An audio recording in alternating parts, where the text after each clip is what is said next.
83% of Americans over the age of 60 will outlive their retirement savings. Let that number land for a moment. Not some of them. Not the unlucky ones who made bad decisions. 83%. And I am not here to make you feel comfortable about that number. I am not here to dress it up in gentle language and tell you that everything is going to be fine if you just tighten your belt a little bit. I am here to tell you the truth, because the truth is the only thing that has any real value left in a world drowning in noise and false promises. My name is Marcos. I am 60 years old. I have more money now than I have ever had in my entire life, and I have not worked a traditional job in over a decade. I am not telling you that to brag.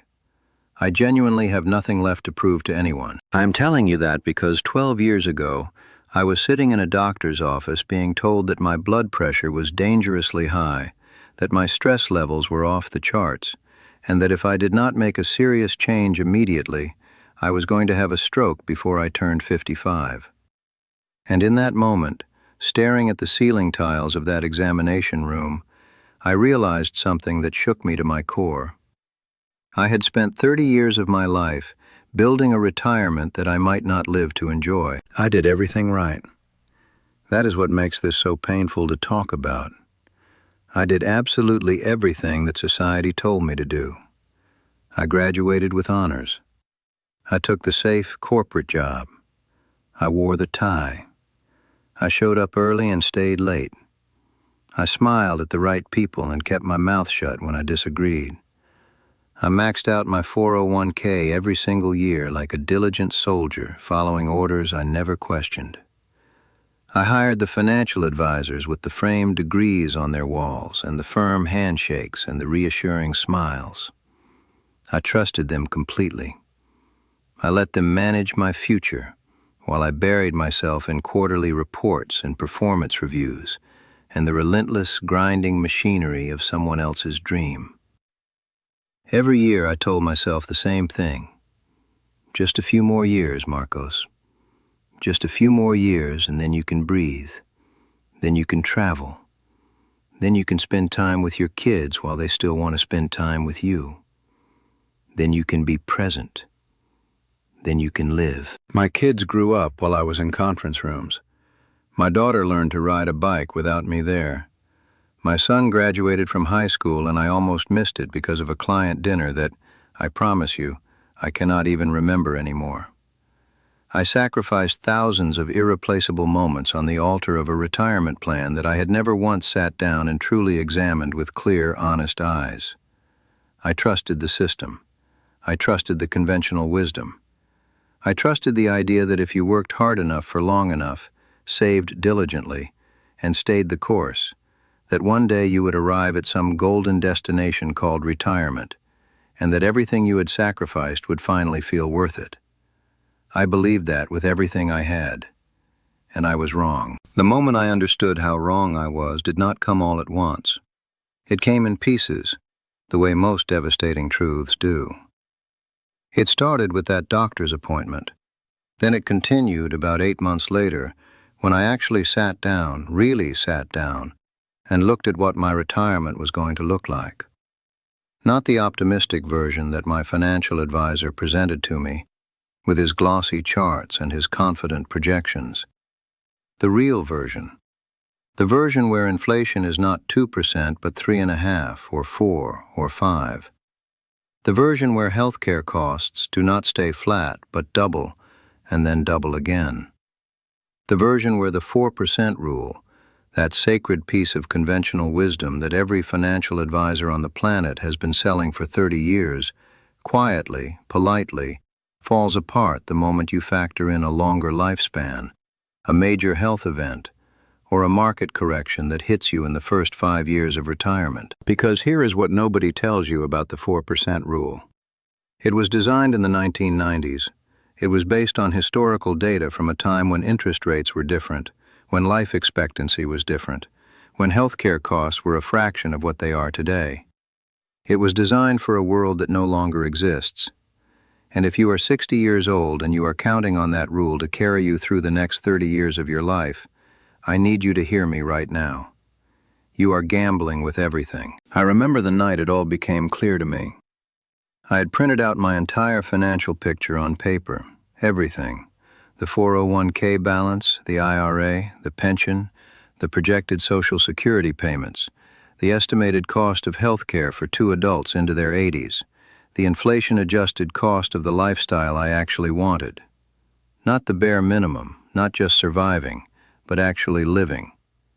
And when I added it all up, when I ran those numbers honestly and without the rose-colored filters that my advisors always seem to have in stock, the gap was terrifying. Not scary, not concerning.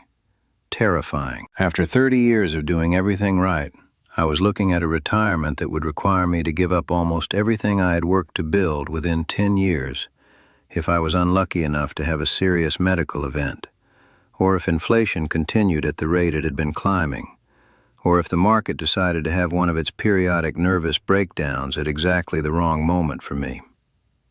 3 things, any one of which was not only possible but historically probable.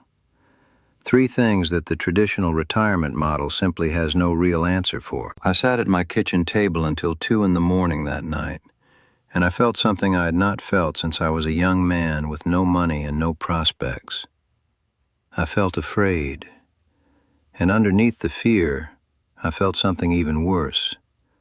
I felt cheated, not by any one person or institution, but by a narrative, by a story I had been told my entire life about how the world worked and what security looked like and what a good life required of a person. I had followed that story faithfully, and it had brought me to a kitchen table at 2 in the morning, afraid of my own future. That fear could have broken me. For a while, honestly, it nearly did. But something in me, some stubborn, deeply inconvenient part of my character, refused to accept it. I had not spent 30 years building discipline and expertise and the ability to read a market and understand what drives value, just to sit in a chair and watch my options evaporate. I was 60 years old, not dead. And I want you to hold on to that, because it matters enormously. Society has a very insidious way of treating 60 as though it is the beginning of the end. As though the moment you cross that threshold, you are supposed to start downsizing your ambitions along with your home. Start accepting limitation as wisdom. Start confusing caution with prudence and fear with maturity. And I categorically refuse that framing. 60 is not the beginning of the end. 60 is the beginning of the most asset-rich period of your entire life, if you are willing to look at what you actually have. What I had was 3 decades of professional experience in understanding how businesses work, how people make decisions under pressure, how value is created and destroyed, and how to identify an opportunity before the crowd catches up to it. What I had was a network of contacts and relationships that took 30 years to build. What I had was a level of patience and emotional regulation that no 25-year-old investor on earth can match, because I had been through enough cycles to understand that panic is always the most expensive decision in the room. And what I had, once I stopped letting fear cloud my thinking, was the ability to see clearly what was happening in the real estate market. Not in the abstract, not through the filtered lens of a financial advisor with a commission to earn, but with the cold, direct clarity of someone who had nothing left to lose by seeing the truth. Here is what I saw. And I want you to understand that this is not opinion or speculation. This is arithmetic, and it is as close to a certainty as anything gets in the world of investing. The United States is short approximately 5 to 6 million housing units right now. Not a little short, not slightly undersupplied. Catastrophically, historically, structurally undersupplied. The reason for this goes back to 2008, to the financial crisis, to the moment when the banks stopped lending for new construction, and the entire home building industry essentially shut down for years. From 2008 through the mid-2010s, the country was building nowhere near the 1.5 million units per year it needs, simply to keep pace with population growth. And while the country was not building, the population kept growing. People kept being born. Immigrants kept arriving. Young adults kept forming households. Demand kept building silently, relentlessly, like pressure accumulating behind a dam, while the supply side of the equation just sat there, paralyzed by risk aversion and tighter lending standards and the long shadow of a crash that had broken the industry's confidence. That shortage does not disappear because you ignore it. It does not resolve itself because it is inconvenient. It compounds. Every year that you undersupply a market that has persistent, structurally driven demand, you dig the hole deeper.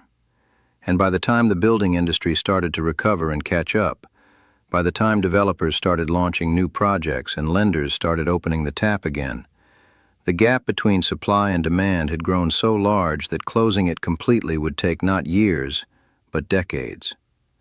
That is the foundation.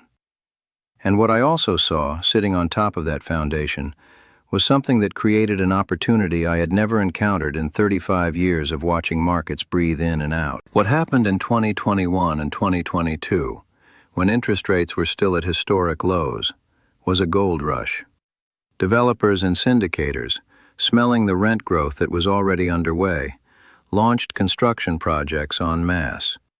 They started building multifamily units in apartment complexes and mixed-use developments all across the country, particularly in the Sunbelt markets that were seeing massive population inflows: Texas, Florida, North Carolina, South Carolina, Tennessee, Arizona. All the places people were migrating to from high-tax, high-cost states like California and New York. All of that supply that they started in 2021 and 2022 began hitting the market in 2024 and 2025. All at once. A wave. And when a large amount of new supply hits a market simultaneously, it creates a very specific, very temporary, and very exploitable disruption. Rents go flat. Concessions appear. Developers who borrowed at low rates and are now sitting on construction loans that have reset to much higher rates are under enormous financial pressure. Some of them are distressed. Some of them need to move assets quickly, at prices that would have been unthinkable just 2 years earlier. And buyers who understand what is happening, who can see past the temporary disruption to the structural reality underneath it, have a window. A small, defined, time-limited window to acquire assets at discounts that the long-term shortage will absolutely, inevitably, correct. I want you to really sit with what I am describing here, because it is important that you understand the nature of what is in front of you. This is not a hot tip. This is not a promise of quick returns. This is a convergence of structural forces that took 20 years to develop, and it is creating a specific, identifiable moment where the mathematics strongly favor the patient, well-capitalized buyer who knows what they are looking at.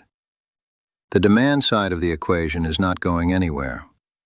5 to 6 million units of shortage does not get resolved by 2 years of elevated construction activity.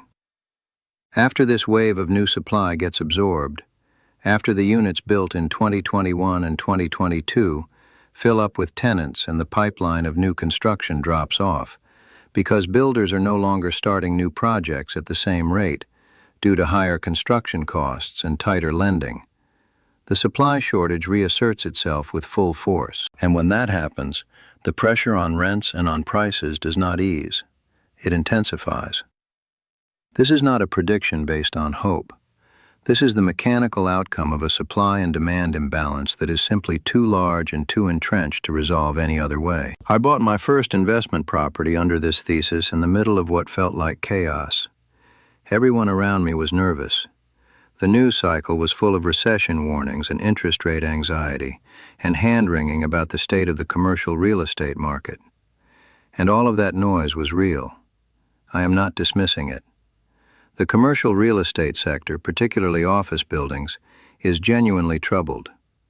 The work-from-home shift has left enormous amounts of office space empty, and those properties are facing a serious reckoning with their lenders.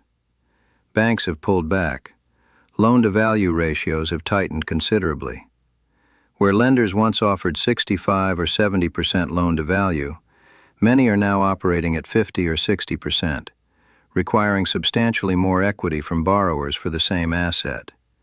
That conservatism reflects real concern. It also creates real opportunity, because the same tightening that makes banks nervous creates conditions where distressed sellers multiply, where motivated developers appear, and where buyers who have their capital positioned and their thinking clear can transact at terms that simply would not exist in a healthier lending environment. The same conservatism that makes the institutions afraid makes the prepared individual wealthy. What I looked for was very specific, and I want to share it with you because strategy without specificity is just philosophy. I was not trying to time the absolute bottom and sell the absolute top. That is gambling dressed in sophisticated vocabulary, and I have no interest in it. What I was looking for were two conditions existing simultaneously in the same market. The first condition was strong, documented, ongoing population inflow. Not speculative projection, not a consultant's forecast. Actual people actually moving there, because the underlying drivers of affordability and lower taxes and better quality of life and growing employment opportunities were pulling them in, and had been doing so consistently for several years. You can measure this. The Postal Service tracks address changes. The Department of Motor Vehicles tracks license transfers. The data exists, and it tells a clear story about which markets are genuinely growing and which ones are coasting on reputation. Texas, Florida, Tennessee, the Carolinas, Arizona. These are the markets drawing people from high-cost states for reasons that are structural and durable, not temporary or fashionable. The second condition I was looking for was temporary oversupply in that same market. Units sitting on the market longer than historical averages. Landlords offering concessions. A first month free here. Reduced security deposits there. The kind of incentives you only see when supply momentarily exceeds demand, and property owners need an edge to attract tenants. Days on market trending up. Asking prices softening slightly. These are the signals of a market that is temporarily out of balance in the buyer's favor. Those two conditions together, strong structural demand and tactical, temporary oversupply, are the combination I was hunting for. Because what you are doing in that scenario is buying a river during a drought. The drought is real. The discomfort is real. But the drought is temporary, and the river will absolutely flow again, because the underlying geography has not changed. The structural demand is not a theory. It is a mathematical certainty that follows from the same population dynamics, the same migration pressures, the same shortage arithmetic that created the opportunity in the first place. But here's the part that I need you to hear beyond the investment thesis, beyond the supply curves and the migration data and the loan-to-value ratios. Here is the part that actually changed my life at the deepest level. The shift was not primarily financial. The shift was about identity. I had spent 3 decades defining myself by my job title, by my salary grade, by my position in a corporate hierarchy that did not care about me as a human being, and never pretended to. When I stepped off that treadmill, I had to confront something that nobody in the personal finance world talks about, because it is too uncomfortable and too honest. I did not know who I was without it. That is the hidden cost of the corporate life that gets left out of every retirement planning conversation. The institution does not just consume your time, it consumes your sense of self. It gives you an identity in exchange for your years, and when the exchange ends, you can find yourself standing in the middle of your own life feeling like a stranger in a country whose language you forgot how to speak. The identity shift I made was this. I stopped thinking of myself as a retired person. I stopped organizing my self-concept around the idea that I was someone winding down, someone whose most valuable contributions were behind him, someone who had earned the right to get smaller. And I started thinking of myself as an operator, as someone whose most valuable asset was not a balance in an account, but a set of capabilities, a depth of pattern recognition, a network of relationships, and a capacity for clear-headed thinking under pressure that took 60 years of accumulated experience to develop, and that cannot be replicated by someone younger regardless of their intelligence or their enthusiasm. The advantages of being 60 are real. They are not consolation prizes handed out to make the aging feel better about themselves. They are actual, structural, competitive advantages in the specific game of patient, experience-driven investing. I had been through multiple full market cycles. I understood viscerally how fear distorts perception and how greed performs the same distortion in the opposite direction. I could read a financial statement and understand not just what the numbers said, but what they meant in the context of a decade of industry history. I could walk into a negotiation and remain completely unmoved by pressure tactics and artificial urgency because I had sat across the table from difficult counterparties hundreds of times, and I knew, at a cellular level, that the person who needs the transaction more always concedes more. These are not trivial skills. These are the exact capabilities that patient, cycle-aware real estate investing rewards most generously. And I had spent 30 years acquiring them in a completely different arena, without ever intending to deploy them this way. When I finally turned them toward building real, durable, inflation-resistant wealth on my own terms, the results were not gradual. They were not incremental. They were significant, and they were compounding in ways that no traditional retirement account had ever come close to delivering. I'm going to be very direct with you now, because we are running out of time in this conversation, and I do not want to waste what remains on anything soft or comfortable or designed to make you feel good without prompting you to act.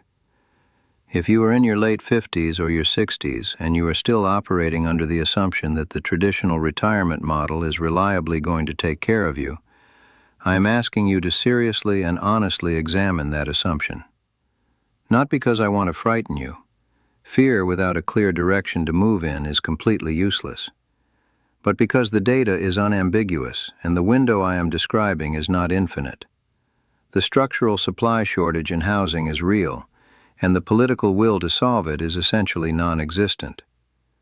The migration patterns reshaping which markets have durable demand are real, and they are ongoing, and they are accelerating as affordability pressures in major coastal cities show no sign of reversing. The temporary oversupply created by the 2021 and 2022 construction wave is creating entry points that will not exist in 3 years, because the pipeline of new supply behind this wave is already thinning considerably as developers respond to higher costs and tighter lending. These are not theories.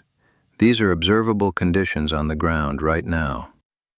And you, wherever you are as you hear this, you have something that is worth far more than you are currently giving it credit for. You have time that has not expired yet. You have experience that took decades to earn, and that compounds in value rather than depreciating. You have the emotional maturity to make decisions from a place of clarity rather than anxiety, which is an advantage so significant in investing that it is almost impossible to overstate. You have the capacity to act, right now, today, if you are willing to stop waiting for the perfect conditions that will never arrive, and start working with the real conditions that are in front of you. Stop acting like your life is winding down. Stop organizing your ambitions around the quiet, suffocating assumption that the exciting part is behind you, and the responsible, diminished part is all that remains.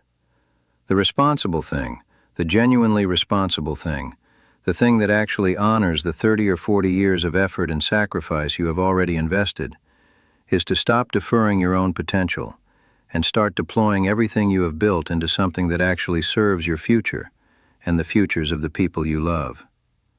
The market is telling you something right now.